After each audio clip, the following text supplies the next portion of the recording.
Hi guys, welcome back to What You Working With. Today I have a new guest, which is Paul, and he is a research and development process engineer. Would you like to say hello, Paul? Hi, everyone. First off, thanks for having me on the show, Jalen. You're welcome, no problem. Thank you for being a part of my show. Yeah. So I would just like to start off with what is a research and development process engineer? It's like such a mouthful. So please tell us Yeah, I was what is gonna it? say it's a lot of words. It's a mouthful. It's usually shortened to just R&D, process engineer. And basically, what it Hmm.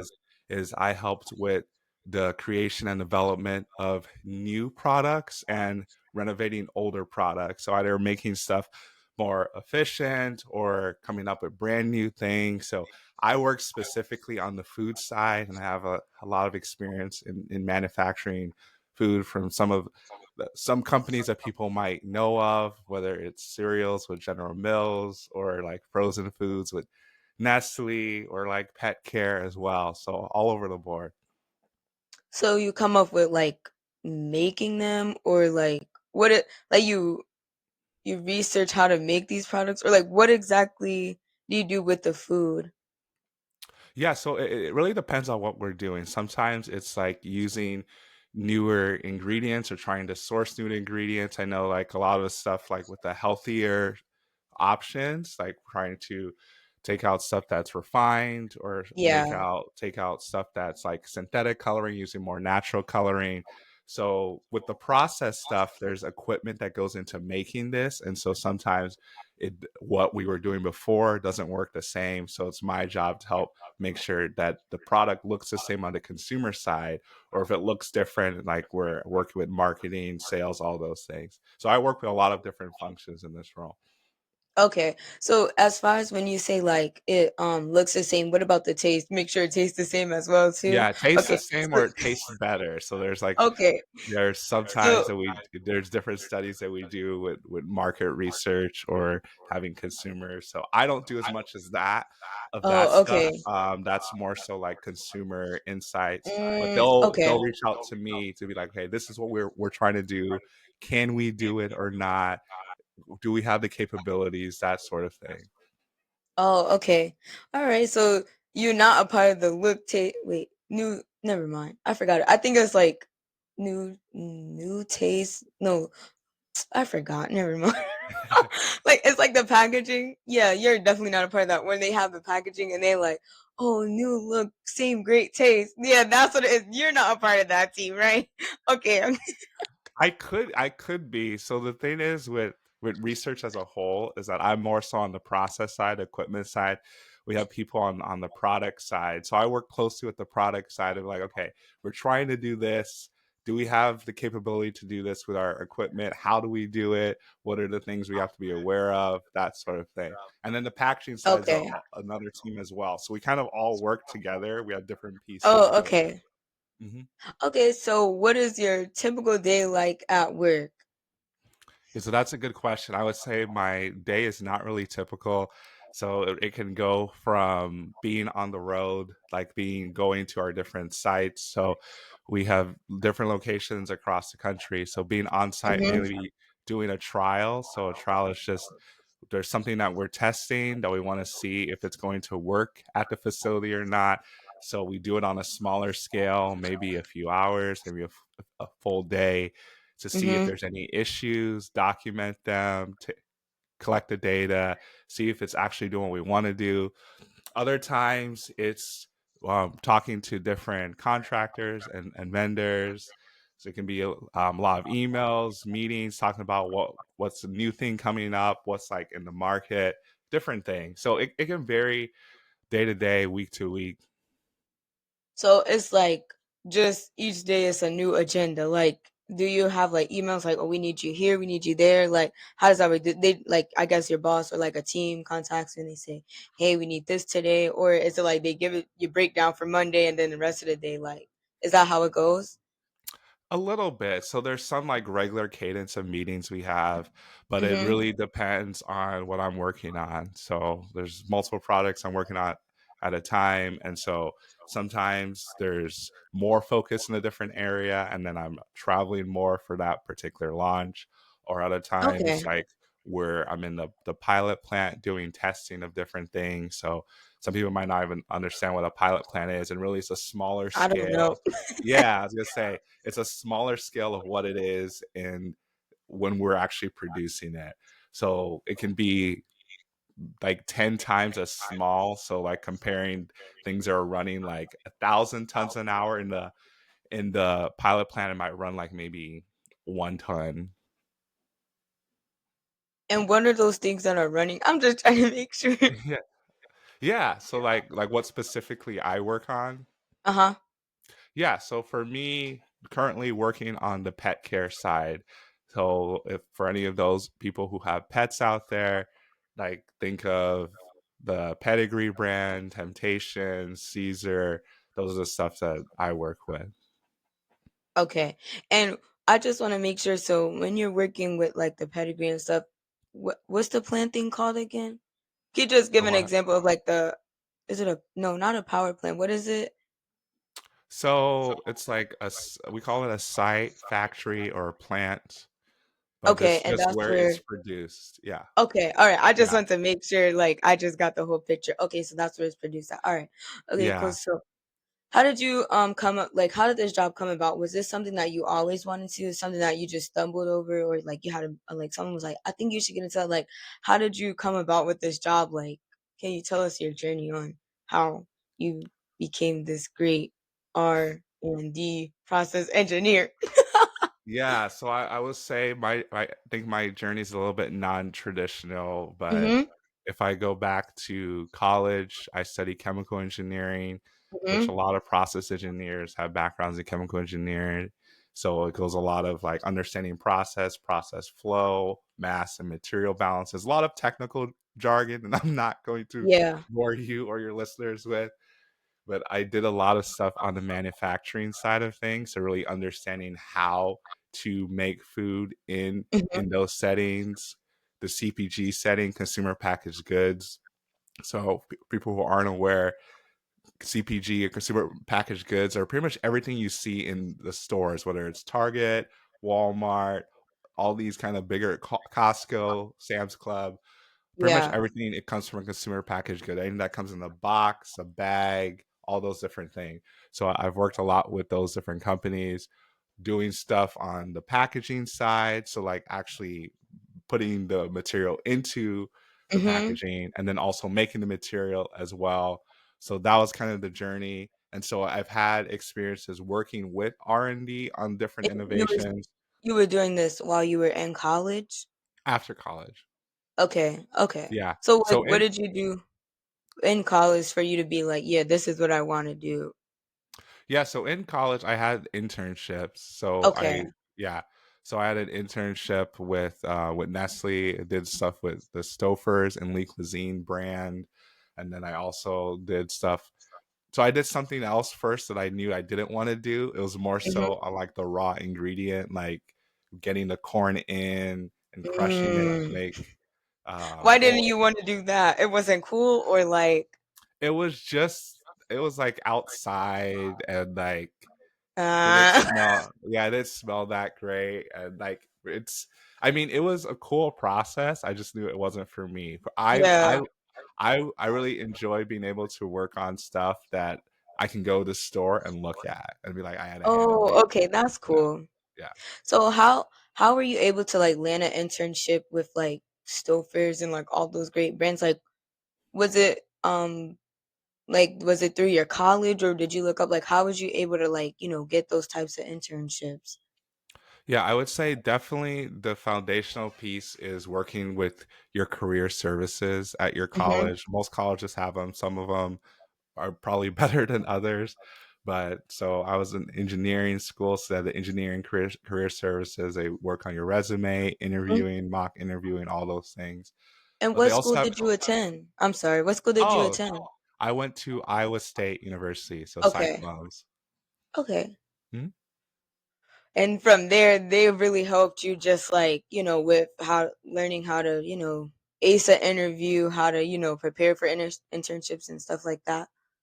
Yeah, I mean, it was really a foundation. I just really had to put in the work. I would say there's plenty of interviews I did not do great at, but I think it was just going to career fairs. So I think a Mhm. lot of times, like there's LinkedIn, there's different job boards, and they're great, but it really doesn't replace be meeting someone in person and then Yeah. talking about those experiences. Because a lot of times, if you don't have the right words on your resume, someone might not actually read it. Yeah. So when you're actually in person, like obviously you want to have a good resume because that's the first impression, but Right, exactly. That's the first thing they see. yeah, but it helps to be in person, talking with them about your experiences, and then also doing being involved in different student organizations, even if it's not in a leadership position, but Yeah. going to the activities, not just going there to eat pizza and just eat food, but actually Yeah. engaging helps and putting that on your resume. Really? Okay. Mhm. Now I'm gonna take note of that. I hope everyone out there who's listening, they take a note of that too. Yeah, So I just want to make sure you have your degree in chemical engineering. yeah, bachelor's Okay. of chemical engineering. Yep. And that's it. You just have a bachelor's. Mhm.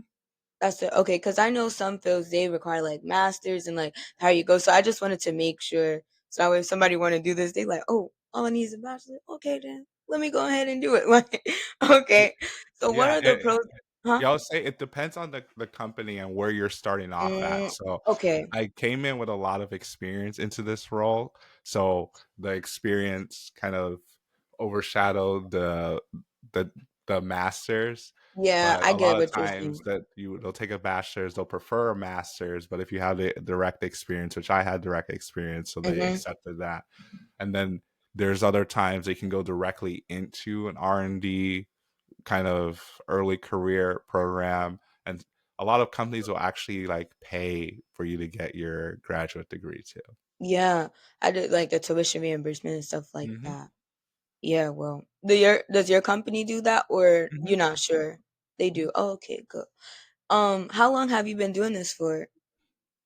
Like just working in general or working in like research and development. Oh, research and development. Yeah, so research and development is newer for me, so I've been doing it less than a year, coming up on a year. Really? You Mhm. sound so like, well, I guess obviously you have had like a lot of like internships because I'm like, wow, you sound so you know how sometimes people they first start a job and they like, man, I don't know what's going on. I'm starting to like get used to it, but I don't know. But you sound very like well educated. Well, obviously, you know, you went to school, you had internships, but Mhm. yeah, you sound really educated. So I thought you was doing this for like 5+ years. So that's really good. That's really good. That's Yeah. really good. Well, yeah, I've been working since I graduated in 2016 and I've been working since Okay. then. But it's just that and I've worked with like R&D in different places. It's just really Hmm. learning how R&D works where I'm at right now and like Okay. the specific products and processes I work with. Especially with the pet food, right? And it's not Mhm. like regular. So I get that. Okay, that makes Mhm. sense. Mhm. So what are the because I know you talked about the like, you know, the when you was first starting out and you was saying how you was working with like the raw ingredients and you didn't really like that because you know it was like it was outside and the smell, all that. So what are the pros and cons to being a um research and the development process engineer when it regarding pet food? Like what are the pros Yeah, and cons of that? pros and cons. So pros, I guess, is like I mentioned, being able to work on new technology, new things. So like currently I'm Hmm. working on stuff that people won't see for like 2 years. So it's like it's it's a little farther out. And then the cons I would say is sometimes we work on things that may never actually come out. Yeah, Depending on if we work on it and we're like, oh, we think this is going to work, and then for whatever reason we have to it doesn't work the way we thought it was, or we have to pivot. yeah. So there can be a lot of failure in it as well, but I don't really think of it as failing, more like you're learning what works, what doesn't work. So it's like a pro and con. You're working on new stuff, but then some of the stuff you're working on might It never won't make it come to out. be. So it's like two sides of the same coin. Like trial and error. Okay. Mhm. And how has this career impacted you as a person? Like, yeah. Yeah, so I say as a person, it's really allowed me to dive into more of the creative aspect of things and really work more with marketing, just see the overall process of things. So they do a lot of stuff with consumer insights, understanding what are Mhm. the trends, what do we want to do? How do we distinguish ourselves? So when I was more so strictly on the technical side of things, I'm more executing. I didn't see that as much. So Yeah. I think it's really broadened my perspective. So it's been cool. So it helps you be more creative and just see more the you said marketing side, right? Yeah. Mhm. Okay, I just wanted to make sure, see how they're gonna get it out there. And what would you if a like I guess a student came up to you one day and was like, I really want to do what you do. What piece of advice would you give them? Because I feel like chemical engineering. Woo, I don't know. What would you tell them? Like, stay in school. It's gonna get like. What would you tell them? Yeah, the first thing is yeah, definitely stay in school. And what I would say to them is just because it's hard doesn't mean that it's not for you. Because I Okay. think a lot of times in school or definitely in high school, I'll be honest and say high school was easy for me. College was not so much. So it was like a culture shock. Yeah, But I agree. yeah. So I would say that even if you if you're interested in it, stick through it. Seek Mhm. out a community, seek out whether it's a tutor, study groups, definitely seek out mentors. So I'll definitely offer myself if anyone has questions about being a chemical engineer or working in food manufacturing or really just manufacturing in general, because I've also worked in chemical manufacturing, more so like making like soaps and laundry detergent. Mhm. The overall, there's some similar processes. Obviously, what you're making is different, but the overall industry is kind of the same. But I think those things, like really making sure that even if it's hard, it doesn't mean it's not for you. Yeah, STEM engineering is hard for everyone. We just need to stick together and like get the have a right good community. support system, right? Uh-huh. Hmm. So you would say a support system really it does it like make or break a person, you think, especially regarding I like STEM, I think absolutely a support system is critical. but not just any support system. You need like those who are like-minded, right? Or you would say Yeah, just yeah. family and friends. Yeah, they're a good support system, but somebody though, Yeah, I would say just a to lot of make sure times like. yeah, I would say a lot of times family might not be the best support system depending Mhm. on what your family is. Like for I have a different case because I have a family full of engineers, but I know a lot of people don't. So Oh, okay. they might not understand what you're doing, especially on the research side. So that's like a whole nother Mhm. thing. But like if you're doing stuff on research, like even in undergrad, people don't always understand what that is and how it works and like Yeah. what the process is. So leaning on the people around you and then the mentors can open doors and kind of show you who you can Mhm. connect with. But yeah, it's really critical. It's the right people for a support system. Family will always be there to support you, but they may not always understand depending on Understand if they've how to support you. experienced. Yeah. Yeah, I agree because I'm not too fond of STEM. Like I know what STEM is, but I just personally feel like that's not for me. Nah, Yeah. So so I could just yeah, so what huh. is it that you're interested in? I'm curious. I'm interested in like social work. So Mhm. just I love to talk to people, Yeah. just supporting them in any way that I can, or know that they're not alone in like the battles that they face and stuff. Those are the type of Right. things like I'm interested in. So I don't think STEM would be for me. Well, you gotta go after your passions, your interests, and I think people are really important, and what social workers are critical. And I think what you're doing with the podcast, like it's really, I'm sure it helps you hone in your communication and people skills. And I think that's like, Yeah. I mean, that's critical in every job. I think especially in social work. Yeah, I agree because if you can't know how to relate with people that like if I don't know how to relate to people right now just talking to them via, Riverside and like doing this podcast, then how can I work in a school and be like, yeah, so what's going on if I don't even know? So you're right, like Mhm. this is really helping me just learn how to just talk to anyone. Anyone. It don't matter Mhm. where they from, right? Yeah, So exactly. yeah, We're all people at the end of the day. exactly. So we gotta make sure we there for each other, even though we may understand, we may not, but we gonna be there. But Mhm. I'm glad that you said, to that we should like, especially if you are like a STEM major, that you should just have like-minded friends because I think that's where people tend to like, I guess, lack, and that's when they start to give up when they don't realize like the support that they need is like more so people who are doing the same thing as them rather than like, oh, my family's not there for me or my friends, but they like Mhm. that's where they tend to mess up at. They just don't have the right support system that they need for what Absolutely, they're and that trying to go for. yeah, and that's actually something I'm doing with a nonprofit I lead is really Hmm. dedicated for people who are historically excluded in STEM.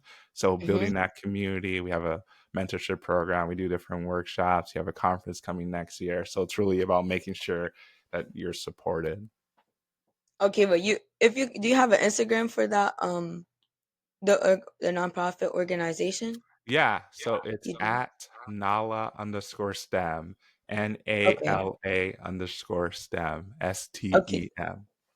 You're gonna have to send that to me so when I Yeah, make the Instagram post, I'm gonna add that one in there, yeah, yours, all those in there so we know like absolutely. STEM majors out there, then y'all need to go to that organization, okay? Yeah, and our mentorship program is getting ready to launch in October. So depending on when you post it, like they can Hmm. sign up for that, and it's completely Okay. free. Mhm. All right, well then this I don't know when this episode gonna come out, but hopefully by then it will be okay. So, and I have one last question that I always ask people just because I just want to make sure that this is a life that you want to live. If you Yeah. get what I'm saying. So, Mhm. is the money worth it? Like for all the effort and time that you put in,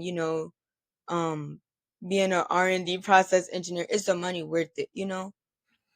Yeah, I think the money is definitely worth it. I think the flexibility as well. I think it depends on what company you are with.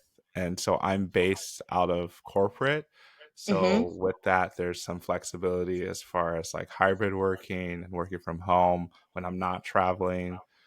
So it's definitely worth it. And I think just with any job, just be careful of the company you're working in, what the culture looks Yeah. like.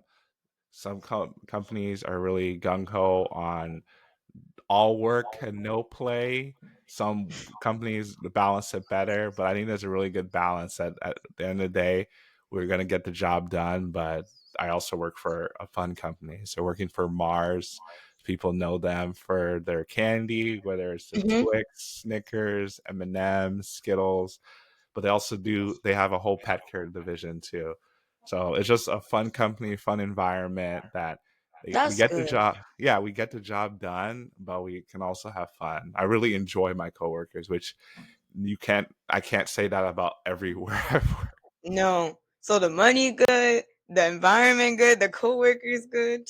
That's Mhm. good cuz not a lot of people have that these days. Like not a lot of people have that. So I'm glad that you're able to experience that and actually like enjoy what you do. And even if sometimes I can imagine that it can be stressful sometimes, but knowing that you're in an Mhm. environment where it is, I'm guessing it's positive because you said you do Mhm. enjoy your coworkers. So Mhm. yeah, just being in an environment where it is positive and like that's good because sometimes it could be stressful. The coworker is stressful. It's like, what Mhm. I'm gonna do now? Yes. Oh no. Oh, okay. Okay. Yeah. Oh, you're good. So, well, I'm glad that you joined the show today, and I hope Thanks you for had a good having time. I me. had a good time learning I about. had a great time. I cannot say this for another way. It's so long. No, I'll R say it and for D. you. Research Okay. and development process engineer or R&D process engineer. Yes. So that I was so I'm glad that I learned about it. I feel like I didn't know what that was, but now I do, and now I see that. So we need more people like you, because who gonna make my pets food now? I'm just saying I don't have no pets, but who gonna make the candy now for me? Who gonna do these Mhm. things? But we do need those. And if you are a chemical engineer, oh, I forgot the word. Hold on, let me restart that over. Yeah, if you're a chemical engineer major, I think that I hope you enjoyed this episode as much as I did. I don't know too much about chemical engineering, but if you are, then I'm glad you learned something if you did, okay? All right. So thanks for watching What You Working With, and we'll see you guys next time. Bye.